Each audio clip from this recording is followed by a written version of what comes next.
There's been a new news about Diablo Immortal. Or not Diablo. I always say that. Diablo 4. Okay, ladies and gentlemen, we got major class changes, dungeon redesigns, and Blizzard stating that PvP is designed not to be fair. If you were Thank fucking God. Diablo 4's Fields of Hatred aren't designed to be fair. You know why they say this? This is a 300 IQ decision by Blizzard. Because they're obviously going to try to balance it. But they don't want people to expect it to be balanced.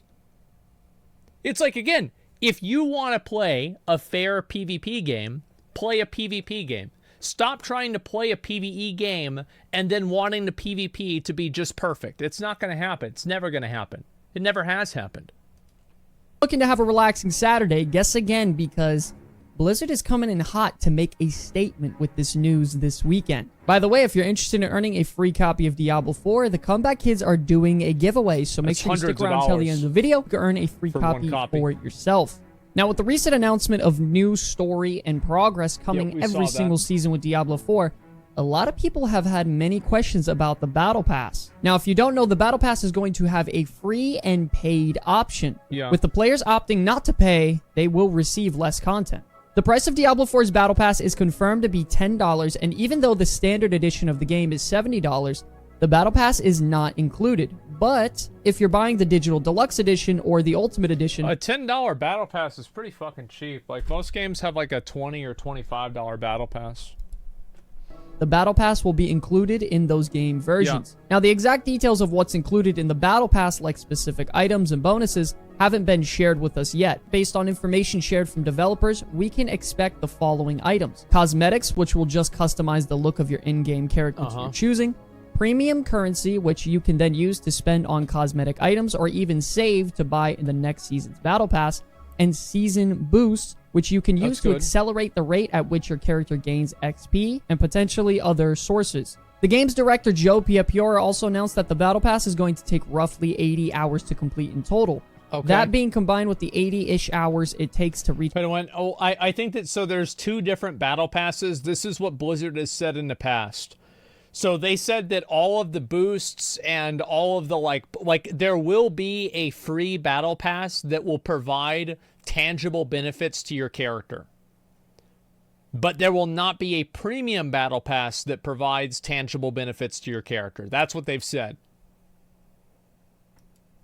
Level 100, you have one heck of a content-filled Diablo game. Now, fans are definitely going to be happy with taking the Battle Pass over countless microtransactions like they did in Diablo Immortal. I mean, a fleshed out Battle Pass can definitely bring players exciting and useful actual cosmetics and items at a fair price for what you're actually paying. Now, all this information getting out... Yeah, I think that's good. Somebody says, why Battle Pass become a thing? It's because they're continuously develop the game, and they need to make money doing that, and so they just have Battle Passes to get people to pay money to continue to pay them to make the game. It's pretty fucking simple.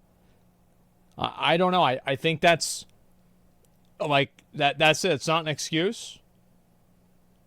Okay. I mean, they don't need an excuse. Like then don't buy it. I mean, I don't know what to say. Like, you're just getting bullshit out of the Battle Pass. It's not like this is some kind of fucking big deal. Like, you have to buy the Battle Pass or you can't you can't progress in the game. No, that's not how it even works. Like, bro, like, I'm not going to bro, if you're getting bent out of shape over a $10 Battle Pass, come the fuck on, man. Especially whenever it's a fucking cosmetic Battle Pass. Jesus. Oh my God. Out there doesn't mean fans aren't still worried about the game potentially becoming pay to win. They've said it doesn't actually bring hope to the fans when they could potentially add more season boost or potential microtransactions that can be added for the benefit of the player. Now, if you're concerned about Diablo 4 just being an MMORPG, the game's director is here to assure you that isn't going to be the case. In a recent roundtable interview, Joe was asked about whether the end game will lean further into MMO qualities that are present in Diablo 4 as well as Diablo Immortal. Joe stated, "We're not really making an MMO. We are making an online game that does have that connected community feel in some spaces. and that features are going to serve the game that we've made. Piepiora was adamant that we're not looking to make that MMO game, if that makes sense. Now, we do have to remember that Diablo 4 is a live service game, and they're going to do everything. I feel like it makes sense that they're not going to make it an MMO. I mean, sure. Obviously, it kind of depends on what happens. And they said they were not out on making raids. They already have world bosses. I feel like they should approach the MMO idea. Like, stop thinking about the game as an ARPG or an MMO. Start thinking about it as a game. What makes the game better? Then do that.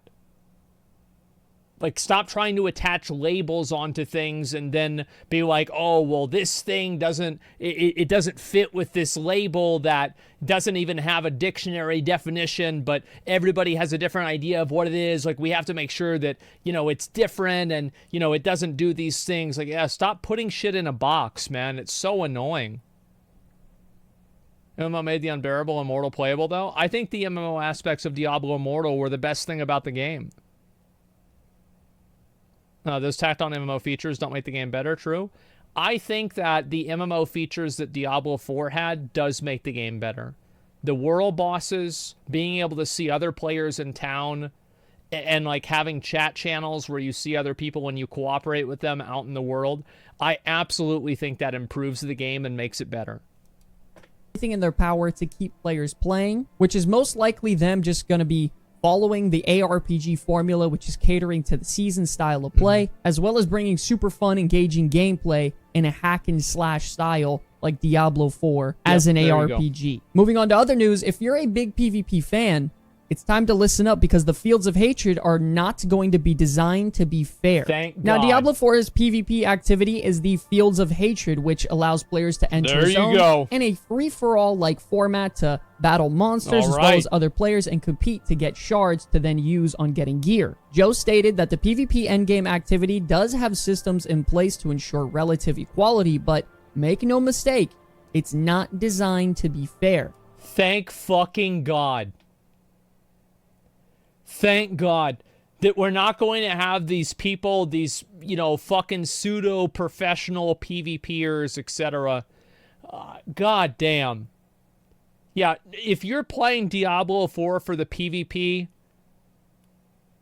you are a lost soul. The lead game producer, Kaylee Calder, explains that while there isn't matchmaking, you won't find another player too far behind your item and power level. There will be some variation, just not enough to see a group of experienced players gang up on someone entering the fields for the first time. The game director states, beating another player comes down to your PvP build rather than your class winning against theirs in a game of rock, paper, scissors. Well, I mean, that's good. Getting the drop on someone when they're not looking is even more advantageous than that. He also explained that this isn't a dueling system, and that's not what the Fields of Hatred are, and it's a murder ground and not a place for honor. He also emphasized that skill is going to come into effect heavily, as well as if your enemies are fighting in an event to try and defeat a boss. Do remember, ladies and gentlemen, that PvP in Diablo 4 is going to be 100% optional, and that the only exclusive rewards tied to that game mode are cosmetic in nature. So thank fucking God. Yeah, I'm really glad to see this. Holy shit. Yeah, definitely. People say Diablo 2 had the best PvP. Diablo 2 PvP was never fair. I mean, maybe it did for the year 2000, but like, I mean, who the fuck cares about Diablo 2 PvP?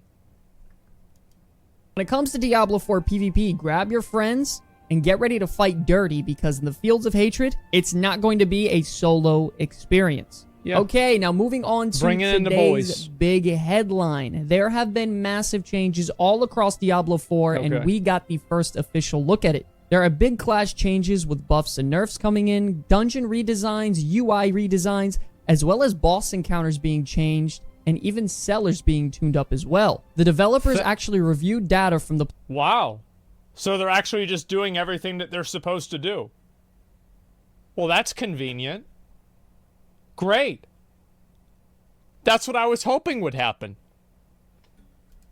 Player feedback on the open beta weekends and have made some very big changes to the game overall. Good. Now, one of the biggest concerns about players in Diablo 4 was the dungeon design. The devs became aware of this, and they noticed that players were doing a lot of backtracking when it comes to certain dungeons and doing certain dungeon mechanics. With that, they heavily optimized multiple dungeons across all of the zones in Sanctuary, minimizing the need to actually backtrack, giving a really big sigh of relief to the player base out there, as well as showing how much they listen and care about our feedback in general. Their goal with the layout changes was to reduce backtracking, and now many of their structure objectives have been repositioned along main side dungeon pathways, making it much easier for players to complete and explore the dungeon overall. Even dungeon events are being changed from having a chance for an event to spawn inside of a dungeon, going from 10% all the way up to 60%. I felt like I hardly ever had dungeon events spawn for me. This is really great.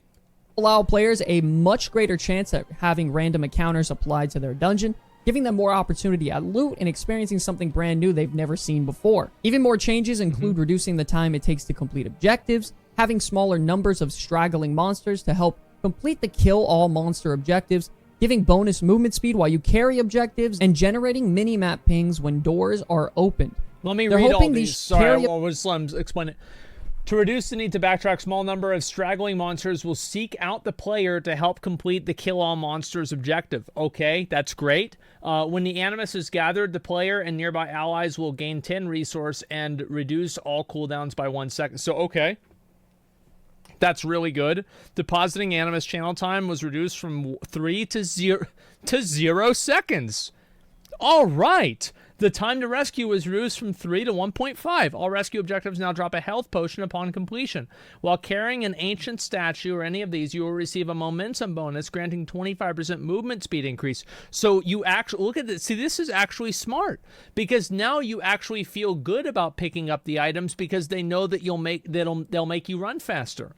Pedestals have had their channel time reduced from 2 to 0 seconds. There we go. You just pick the thing up, you put it down. There it is. There's no fucking cast bar. It's done.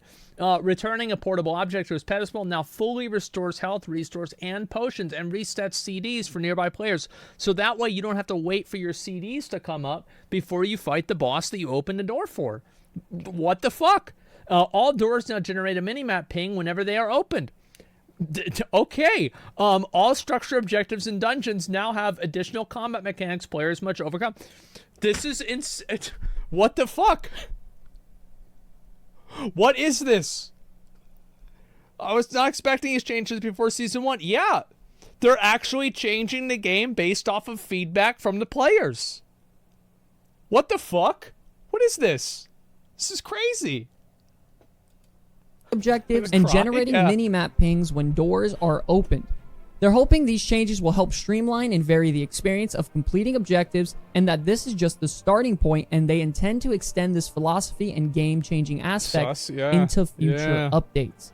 All right, now moving on to some general changes. You have effects like stun and freeze can now be applied to elite monsters twice as long before they become unstoppable. And they also went through all classes to confirm they have access to sufficient skills that remove crowd control. And lastly, they have... Yeah, that's good. I mean, especially for druids and barbarians, they're just kind of fucked. Have done major tuning to legendary powers with their overall effectiveness. Yeah, sure. Now, they didn't get into detail about the legendary's powers specifically on what got buffed and nerfed, but this is definitely a great starting point. All right, now heading into the class changes, the real juice of today's show, the Barbarian. Everyone knows that the class performed a little bit weaker than the rest, and Blizzard has definitely noticed this. The Barbarian is now getting a 10% passive flat damage mitigation, and to make up for this, some of their passives along the tree got tuned up a little bit so that it doesn't get out of control. We are also seeing buffs to Whirlwind, making it deal more damage but consuming more Fury, and Double Swing's enchantment refunds all of the Fury cost when used on a stunned or knocked down enemy. Now listen, if you played Barbarian in the open beta, damage was not the actual problem of this class. It was the fact that they are a melee class combined with the fact that they felt very squishy compared to other classes when our Barbarian should feel a lot more tanky, a lot more beefy. Them implementing some damage reduction into the class's kit passively definitely helps with the class's survivability, and then they also tuned up some of the more under-tuned abilities overall, giving you more variety of play. Fuck yeah, that's amazing. I'm happy to see that. I've said before, I don't think that the melee classes should have builders. They should only have spenders. It feels bad to have to run and chase something down. On to one of the stronger classes in the beta was the Okay. Sorcerer. Sorcerers did need a bit of tuning, and based on player feedback, Blizzard did know that. They did decrease the damage on Chain Lightning while bringing up some other... Doesn't matter. We're going to play Barb on release. Who cares? This was all part of my plan. Was to get Chain Lightning nerfed, and then after that, play Barb. Yep. Of course. abilities like Charged Bolts, Firewall, and Incinerate. They buffed Charged Bolts' as damage and reduced the mana cost, and increased the enhancement activation chance for Firewall and Meteor, and they also buffed Incinerate's enchantment bonus, allowing Fire Hydras to spawn more frequently. Moving on to the Rogue, That's what they we were need, more pretty Hydras. vague with their class's changes overall. They simply stated that bonuses to Subterfuge have They've been increased. Imbuements have had their cool... Okay, yeah. had their bonuses increased, as well as the passives along their skill tree have been increased as well. They did, however, state that imbuements felt a little bit too strong, and they hired the cooldown on imbuements, reducing the time which you can activate them in succession. Now, Blizzard also noted that Necromancer felt very overtuned, and they are definitely trying to change that. So they simply flat out said that their minions are going to die more often, requiring players to utilize corpses for minions more often, and the damage dealt by corpse explosion has been reduced. Now, to make up for some of these nerfs, they did state that the Book of the Dead passives have been tuned up and increased as well. I'm actually not a fan of having to resummon my minions. I find it to be annoying. It's not fun. It's just fucking annoying. So I don't want to have to do that. I also don't think that Corpse Explosion is broken at all. I think Corpse Explosion does a completely reasonable amount of damage. And I'm not memeing or anything. I think it's totally fine. Yeah, it's actually fine. CatDany? It's insane. You have to be memeing? No, I'm not.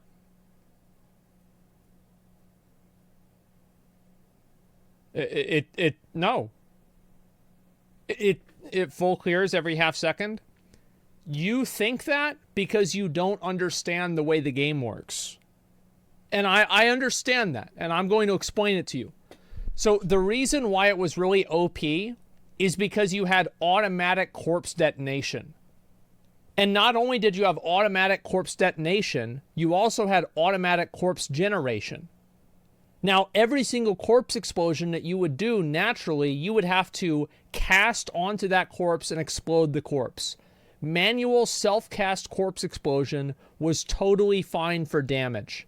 The only thing that was problematic was whenever a bunch of mobs got together and you were able to corpse explosion and blow all of them up. And I even don't think that's a big deal.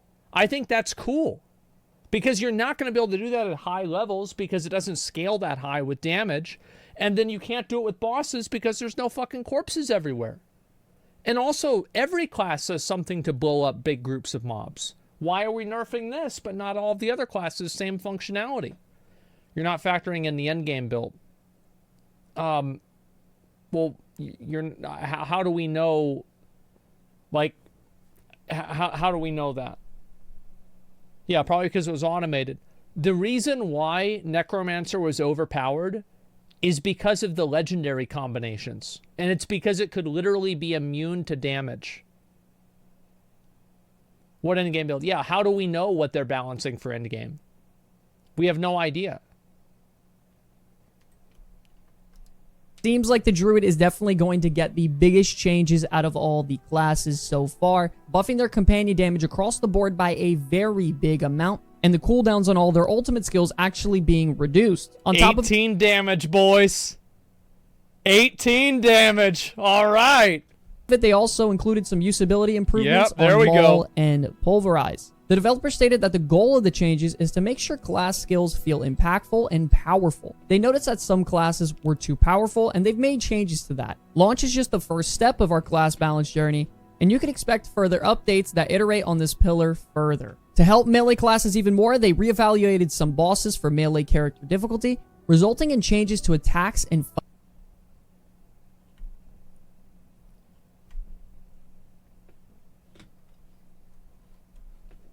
About that. They watch the streams. Holy shit, man. This is crazy. Fight mechanics overall. Thank God. They're also reevaluating the Butcher for difficulty, and he will even present a greater challenges in World Tier 3 and 4. They also felt as if Cellars were a bit unrewarding, and they increased the chance for a dungeon event to occur inside of Cellars, as well as them now consistently rewarding a chest upon completion. Now listen, we all knew that Blizzard was going to be making changes before launch and, you know, tuning things up to the player base's liking. Thank but God. man, making all of these changes within just a few weeks of the beta actually happening shows how much effort and dedication they are actually putting toward Diablo 4 as a game. And really, well, here's the thing, right? Is that, I mean, you're talking a new battle pass every 4 months. And if you want to keep people on the line for that, the game has to be good. It can't be a bad game. Every 3 months. Oh, yeah, sorry. Every 3 months, even more. Yeah. So you've got to make the game good if you want people to buy the battle passes. How about that? easing the community overall, because the community has been in a bit of a disarray lately for some of the gameplay aspects and features, as well as the endgame update video. I don't think the community's been in a disarray at all. I think that people have been in a disarray because they're not playing the game. They're mad that they're not playing the game, and that's it. Again, think about whenever all of the drama happens in PoE, the first day of the game. Why is that? It's because nobody can log in, so they go to Reddit and they talk about how the game's dead.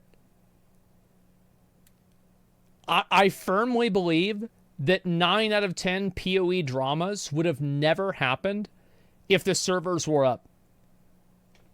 Would have never happened. Them coming out with this brand new information to help ease the fans is definitely 100% going to help. Now, this doesn't solve every problem that the players have, especially when it comes to the potential of additional microtransactions on the Battle Pass, and the fact that in order to PvP, you're going into a free-for-all zone where you're forced to group up in order to participate. Thank God. Make it a fucking shit show. Why not? Classic WoW PvP was fun, and that was a joke.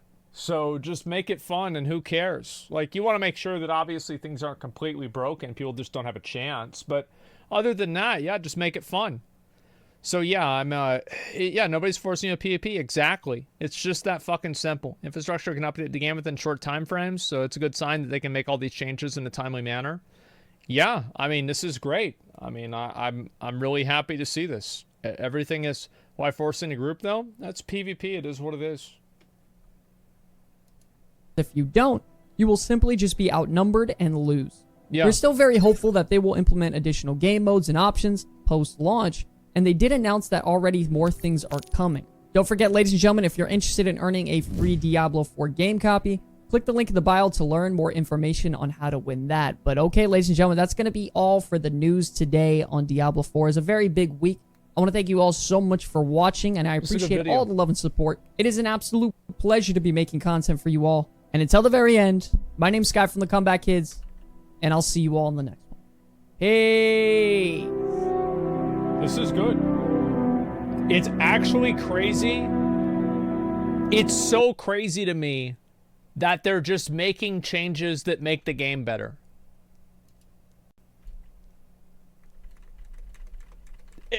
I mean, did you guys forget that could happen? Like, I did.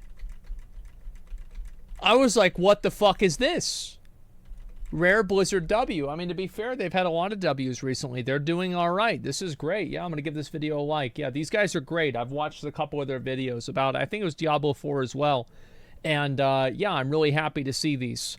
I'm just really hoping... Yeah, it took World of Warcraft 12 years to do this. It only took them like a month, man. And change how skill effects worked entirely between beta and release. Yeah, well, that's going to be great. And I hope that they continue making the game better. I think with the microtransaction stuff, you know, like, it doesn't really seem like there's any pay-to-win stuff with the Battle Pass. Whenever there is, then we make a video about it. What I found to be pretty funny is that I was the only person... I looked for people that were mad about the New World Battle Pass, because you could literally spend money and get things that made your character stronger. Nobody even cared. Like, it didn't even matter. Like, they were just like, okay, yeah, well, great. We like the Battle Pass. This is awesome. We got new content. Yeah, that's it, man.